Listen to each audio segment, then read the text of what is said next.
நம்ம ஊர்ல பல பேரு வசதியான கஷ்டமில்லாத வாழ்க்கை வேணும்னு ஆசைப்படுவாங்க. ஆனா உழைக்காம சுலபமா கிடைச்சா நல்லா இருக்கும்னு எதிர்பார்ப்பாங்க. அப்படி கிடைக்கிற வசதி நமக்கு எதிரிதாங்க. இன்னைக்கு நம்ம தமிழ் லைப்ரரி சேனல்ல பார்க்க போற சிந்திக்க வைக்கக்கூடிய குட்டி கதையின் பெயர் விவசாயி வீட்டில் எலி. இது எலியோட கதை மட்டும் கிடையாது, சுகத்தை தேடி சுதந்திரத்தை இழுக்கும் மனிதர்களின் கதை. ரொம்ப காலத்துக்கு முன்னாடி விவசாயி ஒருவர் கிராமத்துக்கு வெளிப்புறத்துல இருந்த தன்னுடைய வயல்களுக்கு நடுவுல ஒரு சிறிய வீடு கட்டி தனது குடும்பத்தோட அமைதியா வாழ்ந்துட்டு வந்தாரு. அவரு பணக்காரர் கிடையாது, ஆனா நேர்மையானவர், கடினமாவும் உழைக்கக்கூடியவர். ஒவ்வொரு நாளும் அதிகாலையில எழுந்து வயலுக்கு போவாரு. கொளுத்தும் வெயில்ல உழைப்பாரு. மாலை சோர்வோட வீடு திரும்புவாரு. அவருக்கு கிடைக்கும் ஒவ்வொரு தானியமும் அவருடைய வேர்வைக்கு பலனா இருந்துச்சு. இப்படி இருக்கையில ஒரு எலி அவருடைய வீட்டுக்குள்ள குடியேறுது. முதல்ல அவர் அத பெருசா எடுத்துக்கல, சின்ன எலிதானேன்னு நினைச்சாரு.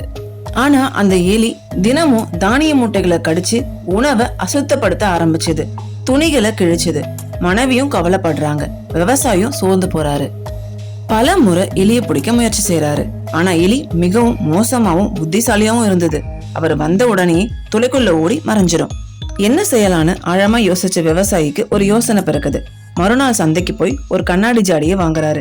அதுல புதிய தானியங்களை நிரப்பி ஜாடிய வீட்டுக்கு பின்புறத்துல மூடி போடாம வச்சுட்டு தன்னுடைய வேலையை பார்க்க போயிடுறாரு.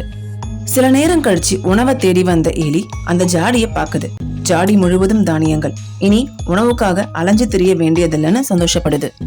உடனே ஜாடிக்குள்ள குதிச்சு தானியங்களை சாப்பிட தொடங்குது. வயிறு நிறைய சாப்பிட்டுட்டு துளைக்கு திரும்புது. அன்னையிலிருந்து எலியோட வாழ்க்கை மாறுது. எலி சோம்பேறியா மாறுது. உடல் பருத்து வேகம் குறையுது. சுறுசுறுப்பு மறையுது. நாட்கள் போக ஜாடிக்குள்ள இருந்த தானியங்கள் குறைய தொடங்குது. ஆனா எலி அதை கவனிக்கவே இல்லை. இன்னைக்கு சாப்பாடு இருக்கு, நாளைய பத்தி ஏன் கவலைப்படணும்னு யோசிச்சது.